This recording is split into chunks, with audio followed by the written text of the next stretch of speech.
Mic check, mic check.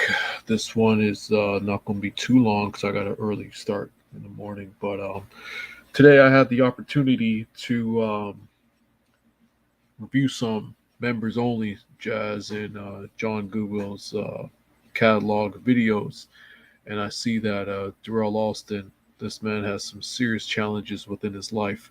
So this won't be anything to really clown the dude or insult him or whatnot.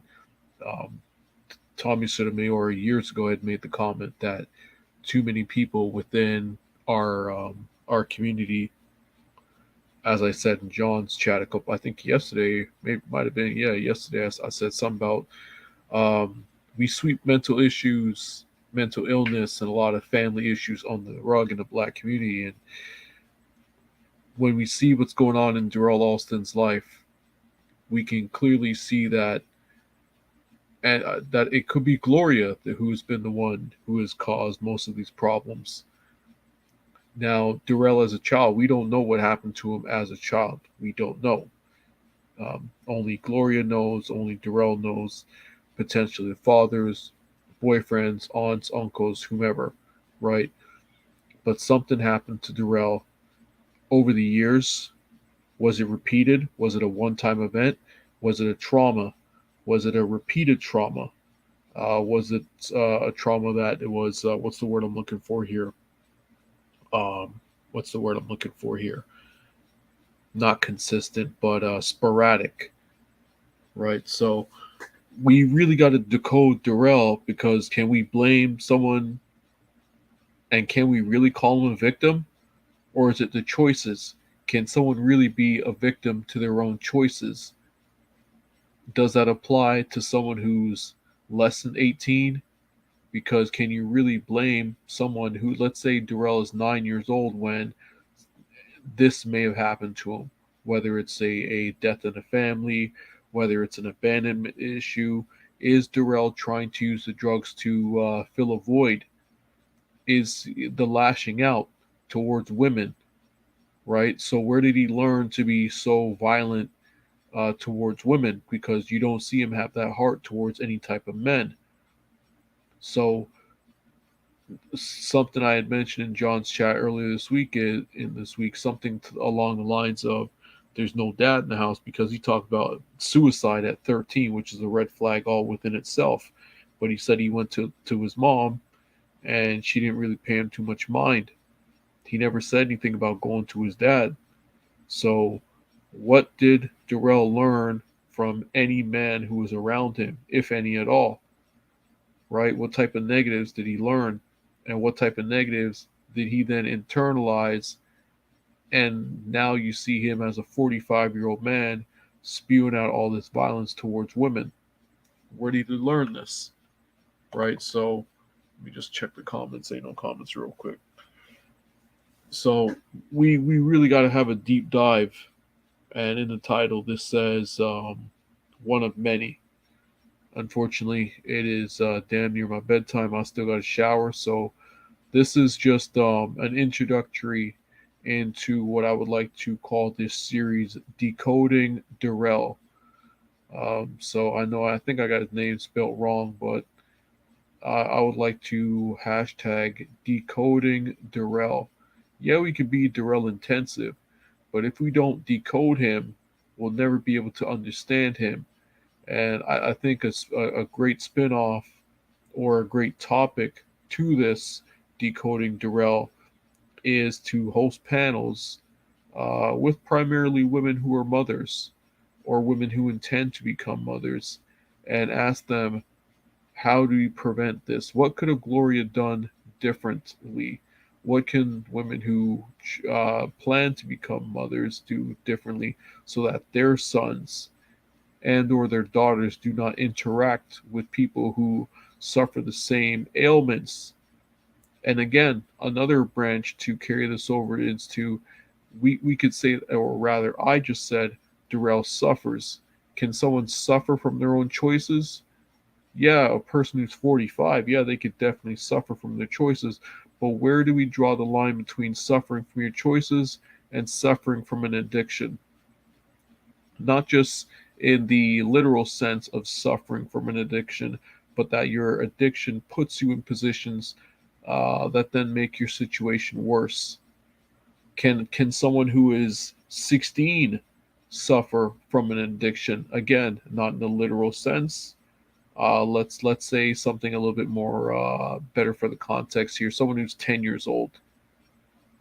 They know the difference between right and wrong, but if the guardian, parents, or whoever may be legally responsible for that child, can that child's addiction be blamed on their nurture, nature, what have you?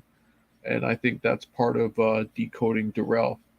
So I apologize for this being a short one. This is just an introductory video, and hopefully we'll be able to pick this up because we don't need to physically crack open Durrell's head out of violence, but someone definitely, a psychiatric team of doctors need to, what's the word I'm looking for here? Figuratively crack open his skull. And dare I say, Gloria as well. Because again, is this a case of chicken before the egg? Was Gloria the big chicken boop who created all this damn problem? And chicken boop, no, I'm not talking about you. I haven't started talking about you yet. I don't have time to talk about you right now, chicken boop. But the question is Gloria the original chicken boop who then shat out Durrell and then left him high and dry up in the nest? Could yeah, that's a great question because I learned today that Gloria was a nurse. Did she work night shift? 4 days on, 3 days off, working nights, 12 hours, what have you? Was Durrell left in that house by him damn self? All to him damn self, you know what I'm saying? A person with no guidance, a young man with no guidance, no man in the house. He apparently just had his three sisters. We don't, at least I don't know the ages of the three sisters, but who's to say that he didn't suffer from spousal or not spousal abuse, sibling abuse? Oh, hi Tanya. I'm just about to wrap this up. I'm talking about Durrell, Mr. Passion, but there's a lot to discuss. There are many variables that need to be questioned regarding Durrell, or Passion as we call him, or so he's called in the streets. But the question is, how much play did Gloria have in this? Can Gloria be absolved of any, if not all, responsibility? And when do we place the responsibility upon Durrell as a grown ass man rather than allow him to use mental illness as a crutch, as an excuse to rely on drugs? Right? We gotta be able to say and decipher chicken before the egg. Do we allow someone to lean upon, oh, I have a mental illness, and let them ride that as like a magic carpet to do all their bullshit in life, and then they become a crackhead or a heroin addict, an oxy or Xanax addict, and then we say, okay, because this person has a mental illness, we're going to let them slide. And then the person says, oh, I'm a drug addict, so I can't get a job. I'm a drug addict, so I then can't take care of my kids. Another question to ask is, with mental illness, do we give women a greater pass than we give men? Is there a double standard for mental illness among men and women? Dare we even open that up to ethnic people who are viewed as, or classified rather, as racial minorities? Um, I think it's kind of damn obvious. Ain't no point asking that question because we already know. You know what I'm saying? These some of these dudes, they get to pop off some crazy shit, get guns, bust up the whole place, and oh, I got a mental illness, so we gotta let that dude slide. But there are several ways and several branches we can take the topic of mental illness and addiction. More so, living with it. Maybe you as a person who suffers from the mental illness, and again, suffer not necessarily in the literal sense, but we could use the ripple effect. If you are the son or the daughter or the brother of someone who is an addict, you suffer from it too because you're the one taking collateral damage, splash damage. If you're the grandparent who's nursing after, or the caretaker, the legal guardian of someone who has an addiction, right? You then have to you then take splash damage as well. But um, there's so much to expand to on this topic, and again, this is going to be a very expansive series called Decoding Darrell, and dare I say, declo- um, decluttering what went on in that household, and definitely trying to understand Gloria because she definitely plays a hand in this. And this ain't limited to Darrell too, because clearly we got Littlefoots and we got Donna. We're gonna decode Donna as well. Mental illness is real. We got to stop ignoring this shit because it's causing major problems. And like I said it in John's chat, and I'll say it again. Too many people in our community, we try to pray it away, we try to sweep it under the rug, and then we get all this craziness that happens. So I want to thank those who popped in. If y'all gonna catch us up on the replay, go ahead.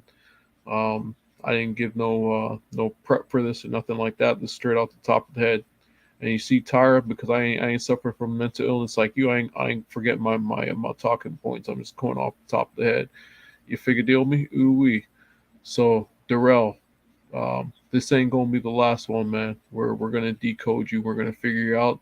And if we can't get you in the Betty Ford or a similar clinic, we got to get that booger sugar out your nose, man. We got to get you a job and get you on the straight and narrow. Because Gloria is definitely an enabler, and that's another topic that really's got to that's got to get covered. People who enable this shit, right? Do they do it out of love or do they do it out of guilt? Anywho, that's my time for the night. I gotta go wash my ass and get to bed.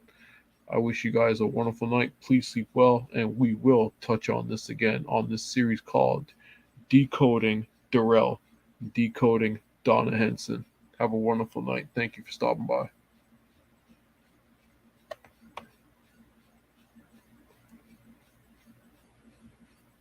Finax.